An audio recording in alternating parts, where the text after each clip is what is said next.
Police are looking for a missing teen from the town of Limerick. Xander Peer has been missing since 4 in the afternoon yesterday. He's not been replying to friends and family.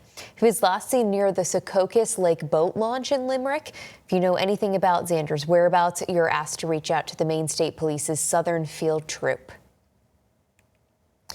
A police officer shot a man in Brownfield in the hands today while responding to a report of a domestic dispute there.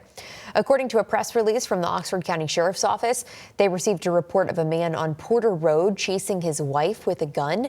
Police say that when they arrived, the man pointed the weapon at them. An officer then fired 2 shots, hitting the man in the hands. He was taken to Massachusetts General Hospital for treatment. He's being charged with domestic violence, reckless conduct with a dangerous weapon, 2 counts of criminal threatening with a dangerous weapon, domestic violence, terrorizing, and terrorizing. The officer who fired his gun has been put on administrative leave as is standard practice, according to the press release.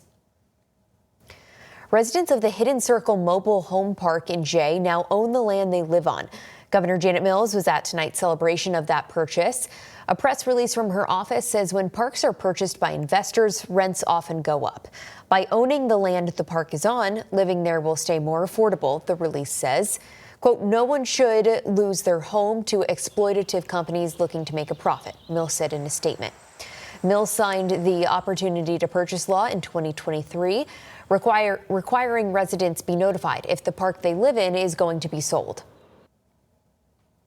A new online tool will help Mainers see information about manufactured housing communities around the state. Today, the Housing Opportunity Program and Maine Office of Community Affairs launched a new data dashboard.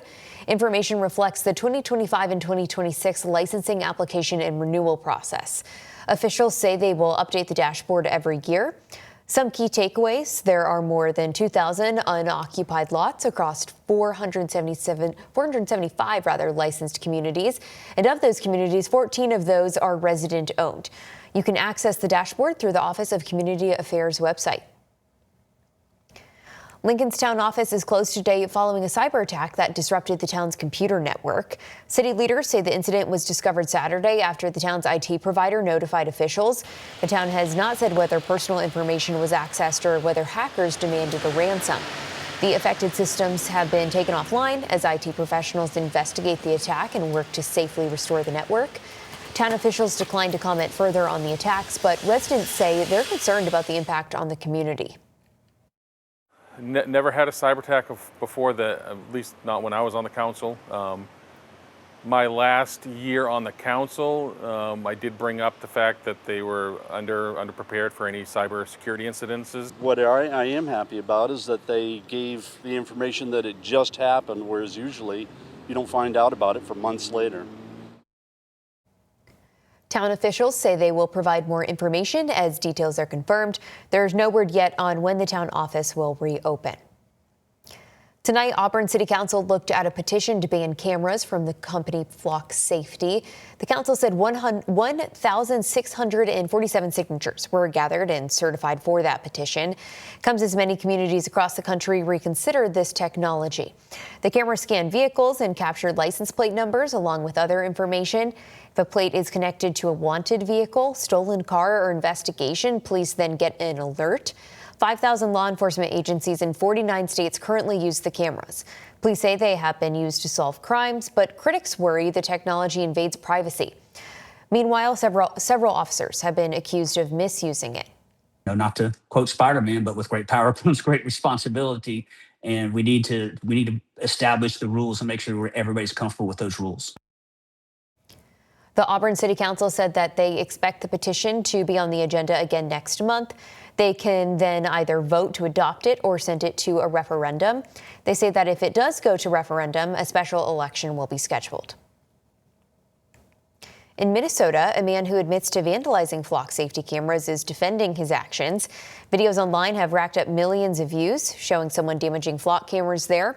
He would not share his name or show his face during an interview with WCCO in Minnesota, though he says police know who he is and have raided his house.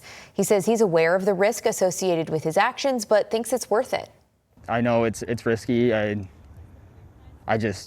It's something I think is important. I don't like the direction we're heading. They take our information, they're tracking us. I think it's an invasion of privacy. Last week, the CEO of Flock Safety announced additional safeguards. They include an audit tool that will flag abnormal search behavior, and data will now be stored for 7 days instead of 30. The CEO said of the changes, quote, hindsight tends to be very clear, and I think, of course, we could have done more earlier, and we listened and we learned, and we'll continue to move forward. Today, federal lawmakers were in Biddeford hearing from lawyers, leaders, and the family of Johann Sebastian Duran Guerrero to learn the facts of what happened during the fatal traffic stop. The hearing nearly filled the 300-person auditorium in Biddeford's high school. News Center Maine's Christian Harsa was there. He brings us the details. I'll try it again. Good morning. Good morning. Welcome to the Committee on Homeland Security. The first to speak, having traveled all the way from Colombia, Johann Sebastian Duran Guerrero's parents.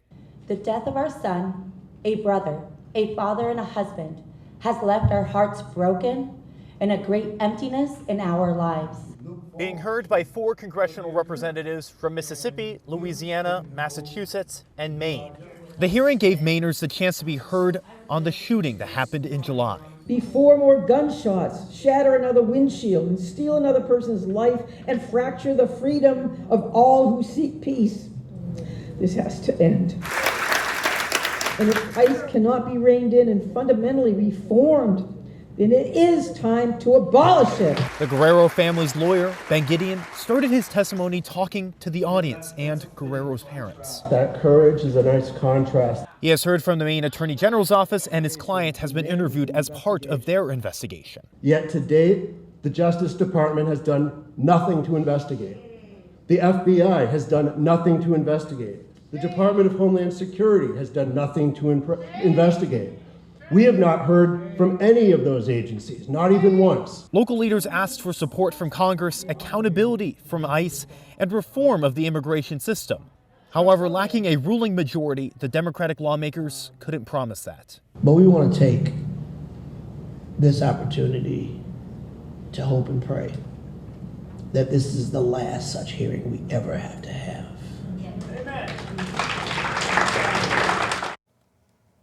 That was our Christian Harsa reporting.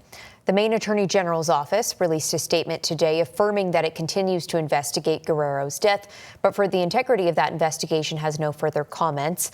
As for the Republicans in Congress, we reached out to the chair of the Homeland Security Committee asking for comment and if he intends to call a hearing. We have not heard back.